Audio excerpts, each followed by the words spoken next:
Jessica, well done. You've passed every stage of the police recruitment process for West Yorkshire Police. How are you feeling now? It literally feels incredible. I mean, the process is so long and Hmm. I applied in February, and I had quite large gaps in between like my OAC and the final interview. But to have it all done, it feels like all the hard work's paid off. And as I said, I don't know how people do it without the help that you get from all the coaches. So let me just take you back to the time before you came across us. You'd already failed the assessment centre once. Yeah. How are you feeling about re-engaging in the process before you actually discovered us? I mean, it's hard because obviously it knocks you back. Mm. And I know for West Yorkshire, they don't open up a lot. It's maybe once or twice a year. So I did have to wait about Mhm. 6 or 7 months to reapply. But the second time round, I mean, I wouldn't say I wasn't serious the first time round, but getting knocked back, you Mhm. realise how difficult it is to get through it. So I feel like I felt so much more confident doing the OAC and the final interview with the help that I got compared to the first time round because it is really easy to fail. And Yeah. that I just think all the support was worth it. I think sometimes, especially if you're in a Facebook group, you could be forgiven for thinking everyone passes Yeah, because yeah, everyone's like, "Hey, I passed my online assessment yeah, centre, that's my final interview." But the thing is, most people don't post, "Oh, I've failed." yeah, yeah. I don't think many people know that actually nationally, it's around 1 in 12 succeed. I didn't know that either. I didn't Yeah, know it was yeah, that slim. yeah. It's around 1 in 12 nationally. West Yorkshire Police, the force that you want to join, before Uplift, it was about 1 in 20. Or was it? So it fluctuates from year to year. It fluctuates from Mm. force to force, but nationally at the moment, it's about 1 in 20 succeed. So, you've done exceptionally well. You did all the hard work. All we did was show you the way. I mean, I did do a lot of work, and Sarah can probably agree. I think at times I did too much work, but Hmm. I definitely all paid off. Yeah, you can never do too much. You know my thoughts on this. You need to practice and then practice more and then practice and practice and practice. And when you think you've practiced enough, you really haven't. Just Yeah, that's exactly how I felt. It's literally yeah. how I felt. I felt like, oh, I haven't got enough time. I haven't done enough. But looking back, I did do enough. I think I Mm. probably did way too much, and it did stress me out. But again, it was worth it all. Yeah, we sort of raise you to that really high level, Mm. knowing that on the day you're going to drop a little bit, but whilst you're there, everyone else is there. And I think that's what calmed my nerves. I mean, when Mm. I did a few of the webinars, I did say to the other coaches, I think my biggest fear is maybe going in and freezing or being so nervous because it's such a big moment. Mm. Obviously, if you fail, you've got to wait a certain amount of time. But when I was going in, I just realised like I was the only person in West Yorkshire for this route who was going in with the guidance from all the coaches, and it made me feel a lot better knowing Yeah, that I do have that advantage compared to every other person. And I think that's what really helped me on the day as well with my nerves and stuff. great. So how was the interview then? How do you feel going into it? It was quite stressful on the day. I got there early, but they were Mm. delayed by an hour. So All right. I was sat waiting for an hour to go in, but after it was really good. They just set me in a room for 10 minutes. They called me back in straight away and just said, congratulations, you've passed. So I didn't have to wait at all, 10 minutes. And then they just said you've passed. So Awesome. apart from the build up, it was really good on the day. Yeah, so that's a sign that you've scored really highly. You've probably heard me talking about it. That's what we're looking for in our clients to get them to the point where they can't help but tell you on the day. They can't Yeah. help it. Your score was so high, there's no doubt you're not going to be in a talent pool. They just want to tell you, whereas everyone else will have to wait a week or two or maybe a Yeah. few days Yeah. for an email. I bet you still got the official notification on an email. Yeah, I do.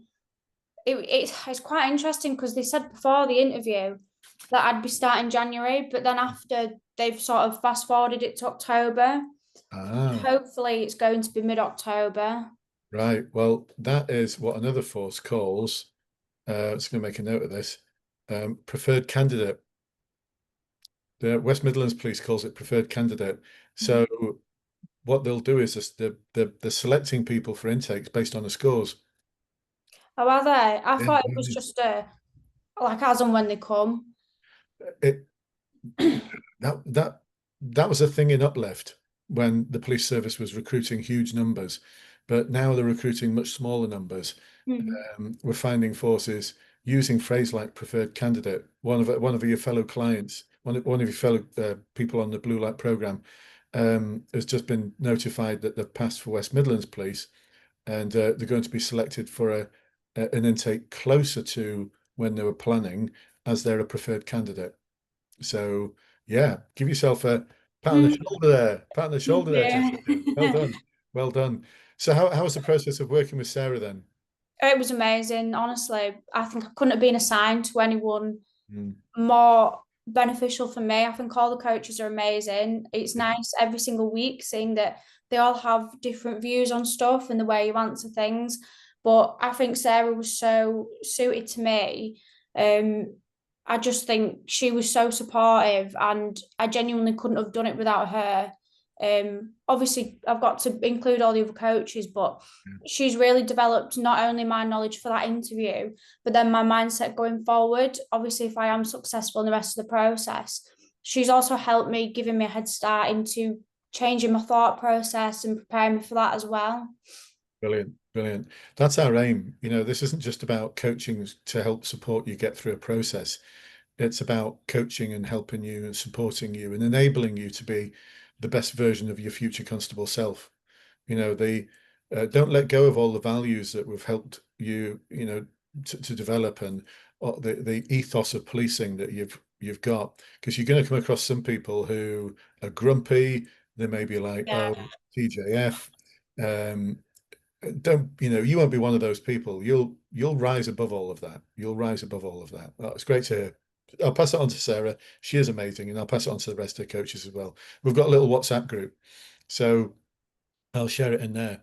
So Good. Jessica, let me ask you this question then. So if you could talk to, and actually you are now, because this is a recording and it'll go out onto different platforms and our website. If you could speak to someone who's thinking about joining Blue Light but isn't sure, what advice and guidance would you give them? I just think if you're so serious about wanting to join the police Mhm. and you really do see yourself in that career, I think you shouldn't hesitate in joining it, because like I've said, I've no idea how people pass without the help. And I think as long as you're serious and the investment's worth it, it's just like an investment for anything else in your life. It's an investment into your future career, and I'm really glad that I decided to do it. I'd do it all over again. I Brilliant. just think you don't see the benefit of it until you're on the other side Mm. at all. Like, there is that little Facebook group, obviously, for the non-academy members, but you don't see the real benefit of the academy until you've gone through it. And it's just absolutely increased my confidence massively, and I just couldn't thank everybody enough for it. That's so good to hear, Jessica. That's lovely to hear.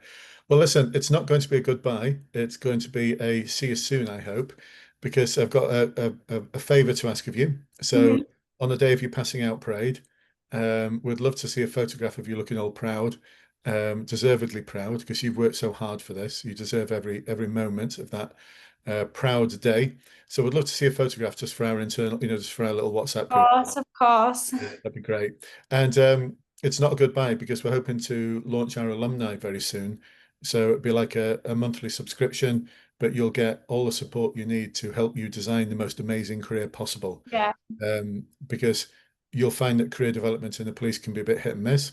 Uh, Mm. but with us behind you, you've got over 250 years worth of coaching experience in the police service. So you've got some amazing coaches who will be in your corner all the way through your career. So hopefully you'll be joining that at some point in the future, Yeah, Jessica. definitely. Yeah. Yeah, brilliant. And thank you for joining me this afternoon. I know your time is No worries. really, really appreciate it. And I look forward to seeing you in the alumni service. Thank you for everything. I really do appreciate it. Oh, we appreciate you as well. Thank you, Jessica. Thank you. Bye.